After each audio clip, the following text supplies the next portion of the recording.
Hello, everyone. Welcome back. Welcome back to, I believe today is day 49. Let's just double check. We're continuing the reading of Elsie Lincoln Benedict's book, How to Get Anything You Want. Today is number, yep, 49. Number 49 today. Welcome back. We are continuing this lesson. I think we're finishing it up. We're finishing it up, y'all. I am so excited. So this is lesson 3 of Elsie Lincoln Benedict's book, How to Get Anything You Want. We're finishing it up. Know what you want most. She is teaching us how to get in touch with our true desires, what we want most. All right. What do you want most? And as we learned in the previous readings, in the previous chapters, in the lessons, most people don't know what they want. Most people are stuck in a negative, bad attitude unconsciously. They're just stuck in this loop and they don't know how to change their attitude. And then on top of it, they don't even know what they want. So they're just walking around mad and living a life that Lord knows who programmed them to live, right? So if you missed any of the previous readings, I encourage you to watch the playlist. We are reading this entire book together. So we've already completed lesson 1 and lesson 2, and I'm sharing stories and teaching a little bit and sharing commentary and my own personal experience, not just as a licensed psychotherapist and mindset coach, but as a human being who's had a lot of experience. She's lived. She's lived. I've also overcome anxiety, depression, addiction. I'm sober now, thank God. But everything basically that personal development, at the heart of it is how to take control of our minds, of our thoughts, of our emotions. And then it literally controls our entire circumstances in life. Again, we can't control everything that happens outside of us, but we can control how we respond and how we remain unmoved. All right. So let's go ahead and finish. I believe it was rule number 34, but yesterday she was saying, don't think that the list of the things that you want throughout your life, perhaps when you were younger, you've gotten away from them, or you've been following along with this reading and you are making your list now. Don't think of this as like a fixed or set, unchangeable list that you can never want again, right? She said, remember that instead of making it ironclad, we must strive to keep it flexible so we can constantly adapt it to fit a newer and better standard. And as we continue to grow, right? Like our own mental growth, our own spiritual growth, we have to know that our desires are going to change. We might, let me move my microphone here.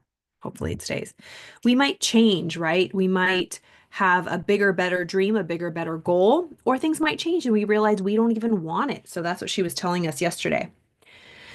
She said, keep keep it with you and don't fail to write down the changes as they come to your mind. So keep your list close, whether it be in your diary, in your journal, if you keep them in notes on your phone, but I highly recommend to handwrite them down and change them as they come about. The chief aim at this stage is to get your true desires, that is your strongest wants, onto this list. Those those in conflict with them, you will drop off gradually because when you just like a branch falls off a tree, when the tree trunk stops giving sap to a certain branch, it'll just fall off by lack of energy, attention, and sustenance. So that's like us. If there's a thought, if there's a narrative, if there's like anything in our life that's distracting us, when we just don't give it attention, energy, or focus, it just literally falls right off, just like a branch that's no longer given life.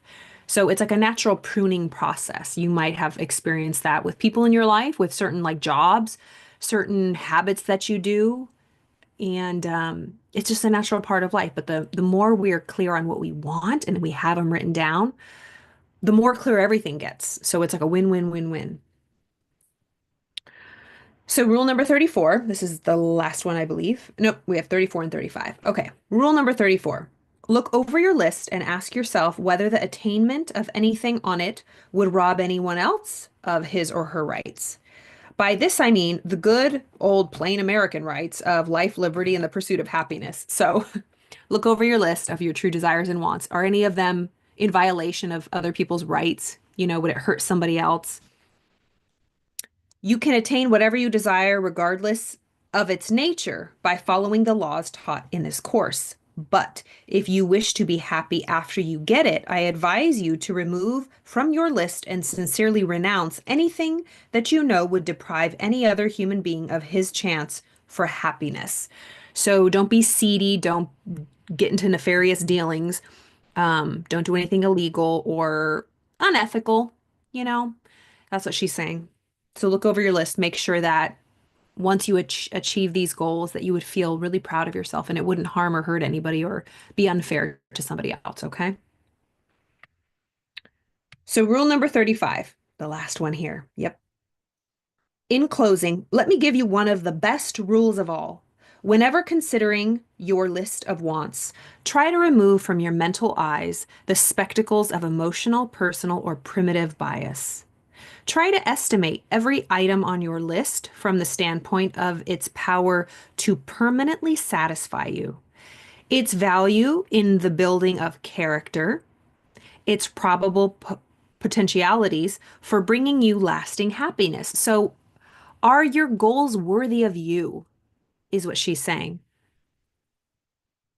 Is it really going to truly make you happy and build your character, make you proud? Make sure that the list of your goals is worthy of you, right?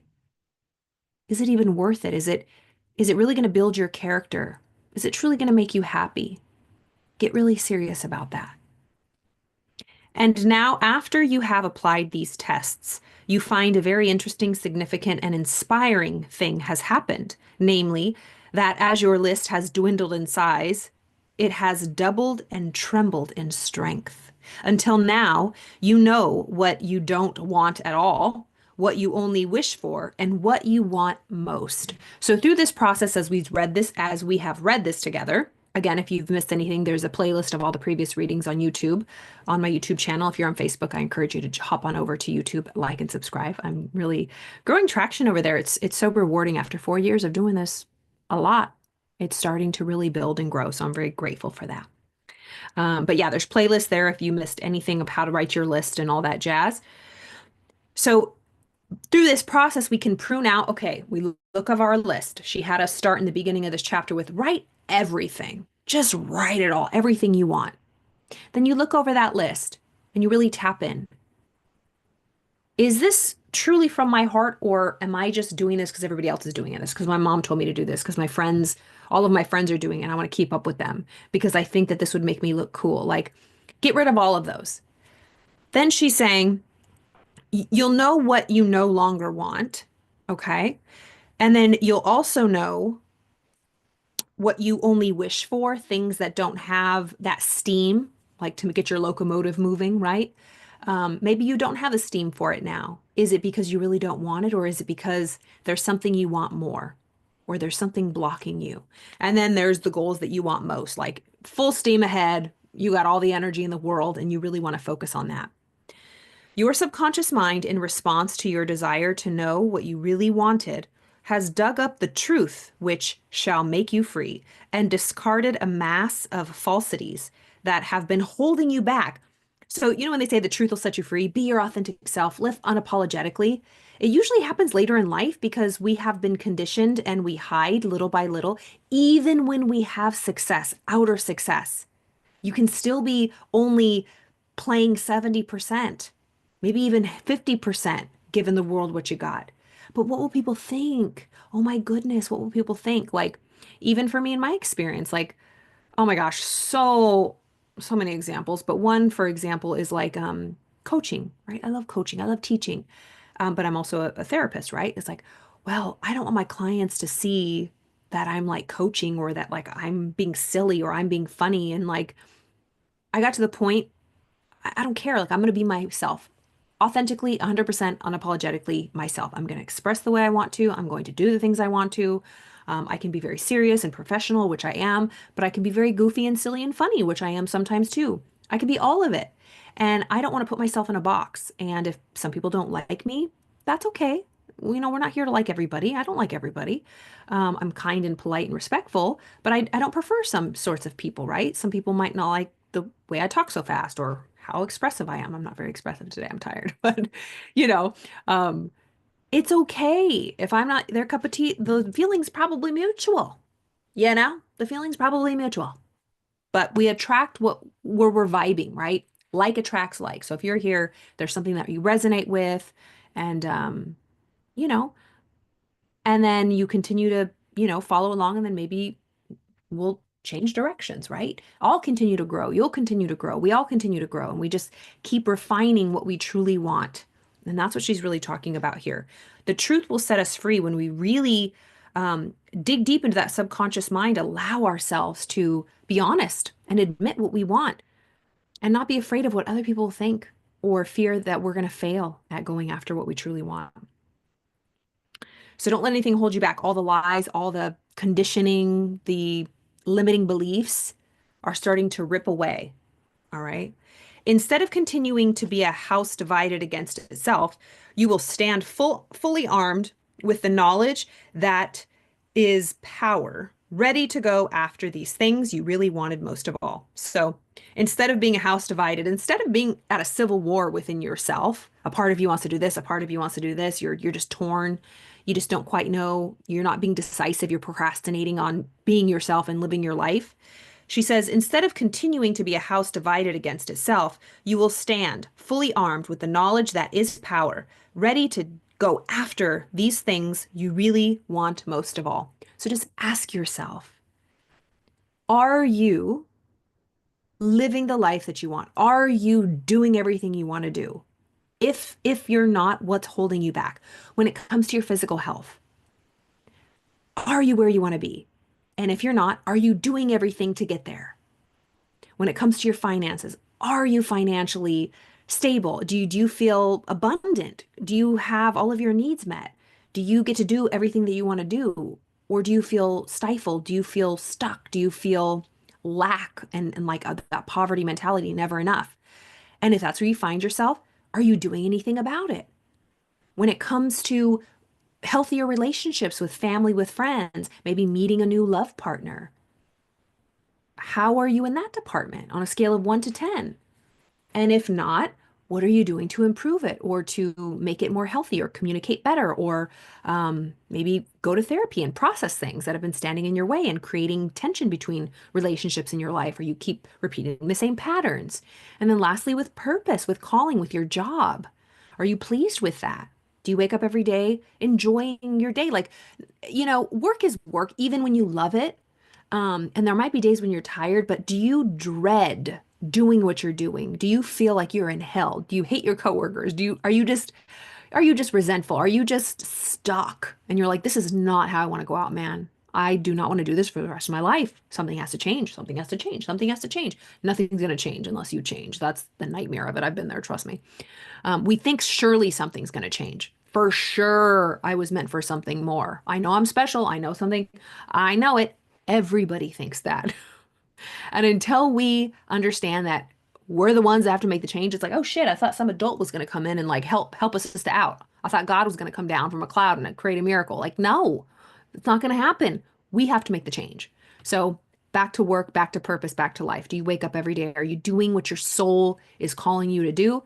If not, are you doing anything to change it? Are you reaching out for support? Do you have a mastermind group? Are you in a coaching program? Do you study every day? Do you hold yourself accountable? Do you lean on people, like-minded people who cheer you on? Do people believe in your goals and dreams? Or do you feel alone? Do you feel like you don't have a tribe? If you don't, as I mentioned yesterday, that was me for so many years. I was afraid to ask for help. And if I could tell my younger self one thing, I would say, sister, get into a program, get a coach, ask for help, get in a community. All right. And so many of you know I'm a part of the Napoleon Hill Institute. It's just like the source of all personal development. And we have a program, an 8-month program. If you're interested, click the link below. You can schedule a free call with me. I also offer other services. So if you need to chat or if you want support, I'm here to support you. All the information is in the description box below in my YouTube videos. So be sure to check that out. But if you any of those categories, whether it be finance, relationships, purpose, work, calling, health, fitness, if you aren't happy in any of those areas, what are you doing to change it? And who is holding you accountable? Are you holding, this is the thing. There's a way to hold yourself accountable, but it's putting yourself out there. For example, you either get into a group that holds you accountable, like getting a coach or a group of people that you respect and trust, or to hold yourself accountable, You can do like challenges, but you're gonna have to put yourself out there. Either way, you're gonna have to put yourself out there. So this is an example. I don't have a fitness coach right now. I don't have a fitness coach right now. I don't have a personal trainer. But what I'm doing is I committed to running every single day for the next 90 days. And I'm doing a countdown on social media. So I'm doing day 1 of 90, day 2 of 90. Today was day 6 of 90. So I don't know if anybody's watching it. I mean, of course, I have my friends cheering me on. But like, even back in the day, I've done this for a long time and it always works. But somebody could be watching. And if they were, I ain't going down like that. I will complete what I set out to complete. I am doing 90 days, rain or shine. I remember I did it a couple of years ago. Do y'all remember? I think it was the winter of 2022. I had COVID. It was the one and only time I had COVID. And I went running in the rain. I went running in the rain with COVID. Not the smartest decision. I don't think I knew I had COVID. Maybe I did. But, anyways, I was not going to break my streak. I don't even know how long I was doing it. Maybe it was 90 days back then too. I think it was 90 days. I started in like October and I finished in December. Yeah. Um, but I'm doing 90 days now because it's going to be my birthday. So the 90th day is my actual, or the day before is my birthday. And my sobriety birthday too. So it's going to be a big celebration. I think May 6th will be the 90th day that I'm running. I mean, I'll probably still run after that, but I committed to 90 days straight. And I'm doing a countdown on social media. So that's accountability for me. Like I can't forget because I can't let myself down, but I can't let anybody watching me down because it's nice, first of all, for yourself to make a decision, a committed decision, and follow through with it. It builds confidence, it builds self-esteem, it makes you feel empowered that you're following through. There's nothing more disappointing than people dropping off the wagon. They say they're going to do something, they commit to it, they're all excited about it, and then they don't follow through. Oh, I thought you were running. Oh, psh. And they don't take it serious. I have always taken it serious. When I say I'm going to do something, I do it. And I thought everybody was like that. I used to get so disappointed, no judgment, but like I'm not built that way. If I say I'm going to do something, I will do it. Come hell or high water. Of course, if there's danger involved, I'm not going to do it, right? But it's other goals that you can follow through. Just like 365 days. I committed January 1st of this year that I will go live. I will do live content once a day for 365 days. Immediately, I said, oh shit, what did I get myself into? I proclaimed it. I told the world, whoever's listening. But I know that I made that promise and I'm going to keep that promise no matter what. Even when I was traveling, it was late at night. Oh my God, it was dark. The lighting was bad. It didn't matter. I did it in my car, like in my hotel room. I'm going to do it. I don't know what the year has to offer. I don't know what the year holds. But if I'm breathing, you better believe there's going to be a video coming from me that day. So that's how I'm holding myself accountable. It's like, I never read the book Atomic Habits. I heard it's great, but like habit stacking, like this is a habit now, going live every day. I don't have to worry about it. Literally, it's built into my day. I can't go to bed. It's like, I'm going to try to do it earlier in the morning too, because I've been saving it for the end of the day. But I used to do it every morning. So anyways, regardless, it's built into my day. I don't have to worry about it anymore. So when I was running the other day, I said, you know what? I'm going to do a new challenge. I'm going to do 90 days of running. And so I'm doing my countdown. And that's how I hold myself accountable. That was a long speech of how to hold yourself accountable. Even if you don't have a big following, even if no one's watching, someone's always watching. You, first of all, are watching. So commit to 30 days, commit to 21 days, commit to 7 days. See how you feel. Commit to doing something for 7 days in a row. Commit to doing something for the rest of this month. I give a lot of like assignments to clients that I work with. Like, okay, I'm going to give you this audio. Listen to it every single day for the next 21 days. Listen Saturday, Sunday, Monday to every single day. Every day, please just do this. And if we can't even do that, it's a bigger issue. It's a bigger issue at hand. And my heart goes out. There's somebody, and I think he knows who he is. I don't know if he's watching this, but we are a part of a content creation mastermind. And it'll be 2 weeks since we've met last Friday. And we all committed to doing live content, at least a minimum of 5 pieces a week. I haven't seen one piece from him. The other people in the group have posted. But he's been honest and open about the fear of criticism. We all have it, right? I was that way too. But there's going to come a time when it's like, what's really going on? What's really happening? Why are you really want to do this? You really want to put yourself out there. You really want to be seen. You really want to create content, but yet you have, like what's stopping you from starting doing it, right? And this is what we all have to confront. We all have to do this. There's things, and we all have this, by the way. But it's one of those things where you see it in other people, but then you put the mirror on yourself and you're like, okay, where am I doing this in my life? Where am I doing this in my life? Always. And so, oh God, yeah, it's so fascinating. We've been studying, of course, Napoleon Hill's book, Think and Grow Rich. There's a chapter on auto suggestion. Outwitting the six ghosts of fear. Okay, the six ghosts of fear. Fear of criticism is like the first one. Fear of poverty, not having enough, lack, and then fear of ill health and loss of love and all these things.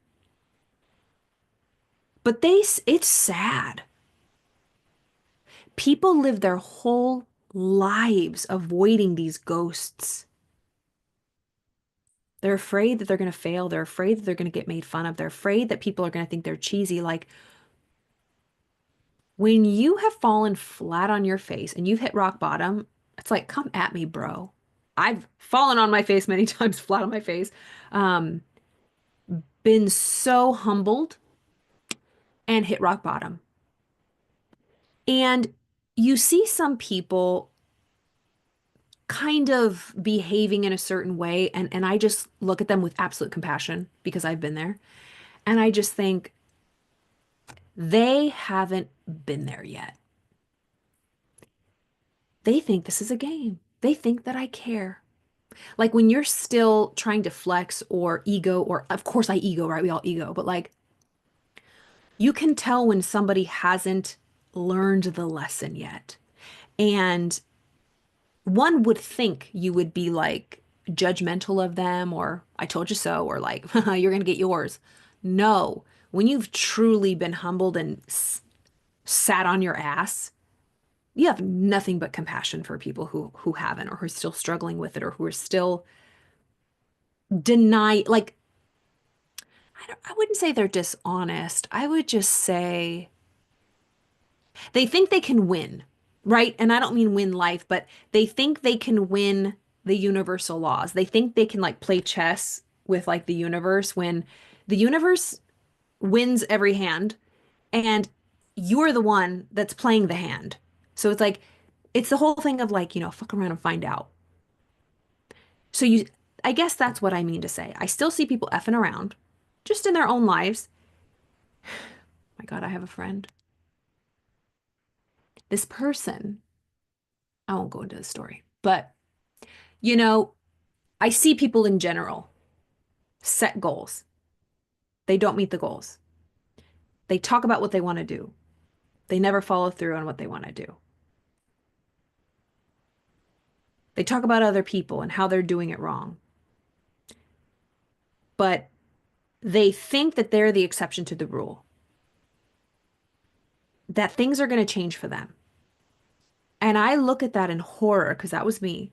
And I think there will come a day when these people, because there's multiple people in many walks of life that I've experienced, that just like me, haven't gotten it yet. That nothing will change until you take action and change. Nothing. None of us are an exception to the rule. No one is an exception to the rule. And it takes humility. And often 999.9999%, it's uncomfortable. It doesn't have to be painful, but it's very uncomfortable. I was listening to something this morning about, everybody wants to win, but nobody wants to do what it takes to win. I mean, there's a lot of ways to say that, but like, I talk about the situation. I'll have to talk about it in the future because there's still things that are happening, but just like Jeff Bezos, or whatever, people feel weird. But you see somebody successful and then you see photos of them in like their garage or like sleeping on a futon in like a shitty apartment or on their family's couch. and you admire them for their billion-dollar businesses. But would you be the person sitting on the futon? Would you be the person to give it all up and be that person driving around in a crappy car, not having a car, taking the bus? How bad do you want it? And I often thought, like, does it really take that? Do I have to lose it all to go for it? No, you don't. But oftentimes that's what happens. Oftentimes that's what happens. Are you willing to give up the current comfort if you're in a comfort zone? Are you willing to give up that comfort for the next thing? And there might be a period of time where you're not living the standard you thought you used to be living. I cannot wait to tell some stories. I'll be able to tell them soon. But yeah, it's just it's just a tragedy to see. And I can put the mirror back on myself and see places in my life, and there will forever be new opportunities that I have an opportunity to go for. New level, new devil. There's always room for growth. I always think about this. I'm like, there's people like I look at my old self or people that have similar qualities as my old self. I'm like, oh, cringe. And I was like, oh, that's how people looked at me. And people ahead of me now are looking at me now, like my lack of awareness at this point in my life. And then when I get there, I'll be looking back then, but someone's looking at them. So there's always someone ahead of you, someone more advanced, someone more aware. Um, and it's okay as long as you're working and you're growing and you're humble and you're not prideful and you're willing to learn, you're coachable. It's all that matters. But I was not. I used to not be coachable. I guess that's what I was trying to say. People who aren't coachable yet. But that's okay. If they don't want coaching, that's fine. But if you come to a point where it's not working, everything you're doing ain't working, reach out for help. Reach out for help. But on the sixth ghost of fear, if there's also another book from Napoleon Hill, Outwitting the Devil, y'all, if you have not read or listened to Outwitting the Devil, it is a whomper, man. And it's not like the devil, like brimstone and fire, red pitchfork devil from like, Christianity, churches, people trying to scare you. You're going to hell, the devil. It's like it talks about the darkness to the light. It's the voice within, the demon within us. It's the thoughts, the dark thoughts that hold us back, that make us believe that we're not worthy of our goals or our dreams, that we're never going to get anywhere, that we're too old, that it's easier just to sit back, Netflix and binge, and it's the sabotage. So that's what that book's about. It's super powerful. Anyways, we're starting it tomorrow on the Study and Grow Rich. I am so excited. Kevin Fernandez, one of our amazing teachers at the Napoleon Hill Institute, teaches, and he's going to open it up tomorrow. I'm so excited. And I'm going to teach on Thursday and then next Monday. And it's a Monday through Friday call. See, this is a part of the mentorship program that I mentioned earlier, the Study and Grow Rich. We study together every day, Monday through Friday. Can you imagine? Even today, I call it the Triple Tuesday because we have our self-discipline camp calls Monday through Friday at 5:30 a.m. in your time zone. You can join any time zone you want, but it's to really disrupt your system and your current routines. So waking up at 5:30 in the morning, getting on a Zoom call, practicing gratitude, writing down your goal, meditating, visualizing to start your morning off. Then we have our Study and Grow Rich. It's a Monday through Friday call. It's at 7 a.m. Pacific, 10 a.m. Eastern. So that's the second call of the day, Monday through Friday. Then on Thursdays, we have our mentorship call, and that's at 1 o'clock Pacific, 3 o'clock Eastern. And that's the one that Dr. Joe Vitale teaches. We have other special guest speakers. I teach sometimes, Cleona O'Hara, and that's on Tuesdays. So on Tuesdays, which is today, we have 3 calls. And I was like, wow, it's a full immersion program, man. If you ever want to change your life, we take full immersion language courses to get like fluent in Spanish or French or whatever.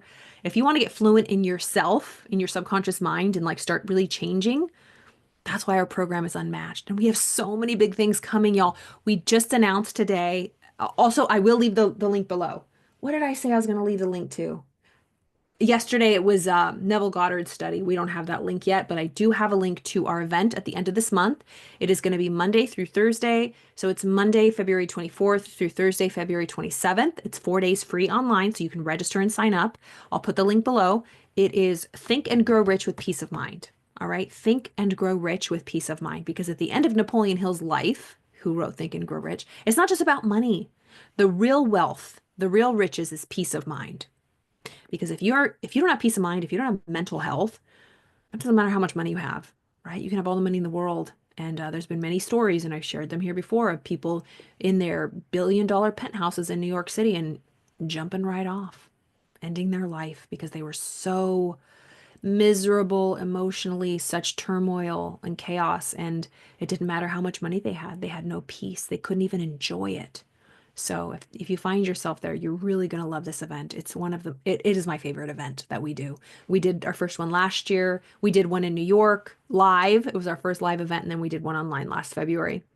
So register for free. The link will be below. I'm so excited. I don't know if I'm going to speak on that one. I would be happy to, but we have Dr. Joe Vitale teaching on Monday. We have David Meltzer teaching on Tuesday. Cleona O'Hara will definitely teach, and we might have some other special guest speakers, so you don't want to miss it. It's free. Free 99, y'all. Don't miss it. The replays are up for a limited time, and you can get some free gifts and stuff. So I feel like Santa Claus over here. There's going to be a lot of links below, so just pay attention and be sure to sign up. So did I even finish this? All right, so instead of continuing to be a house divided against yourself, you'll stand firm, knowing what you really want in that power. You will no longer diffuse your power over the entire landscape, but will, like the burning glass, focus on a few things and literally burn your way to them. So it's the power of the will, baby. You will stop gazing over all the counters in life's cafeterias, or, in your hurry, taking the things that you don't want. You will know what you want, why you want it, and where you are going to use it when you get it. So you're going to know what you want, why you want it, and what you're going to do with it, right? That feels good. The forthcoming lesson will give you the next step in your journey to the land of heart's desire by showing you how to set the first gauge for what you want. Y'all, we did it. We finished lesson 3 together. Lesson 4, set the next gauge for what you want. I'm excited to jump into this. All right. Always a pleasure. Thank you so much for your love and support. Leave your comments. What stood out to you today? What do you need support with? I'm just happy to continue to do this. We are like halfway through-ish, but we are going, again, through this whole book together, reading it. I don't believe it is anywhere on YouTube yet. Maybe I'm the only one doing this at this point, but when you Google this book, I know that I do come up. How special is that? All right, y'all, check out all of the information below of this video. Check out the playlist for all the previous readings. Tomorrow is the Big 50. 50, video number 50 in this series. This has surpassed all of my other books that I've read. I've read several Neville Goddard books. I have read Wallace D. Wattles, The Science of Getting Rich, Think and Grow Rich in 10 Minutes a Day. I want to read Outwitting the Devil. Oh, y'all, we got lots to do together. I'm really excited for this. This is just my passion. So anyways, check all the stuff below. If you want to work with me, the information's below as well. I hope you all have a beautiful rest of your week. It is only Tuesday, and I'll see you tomorrow.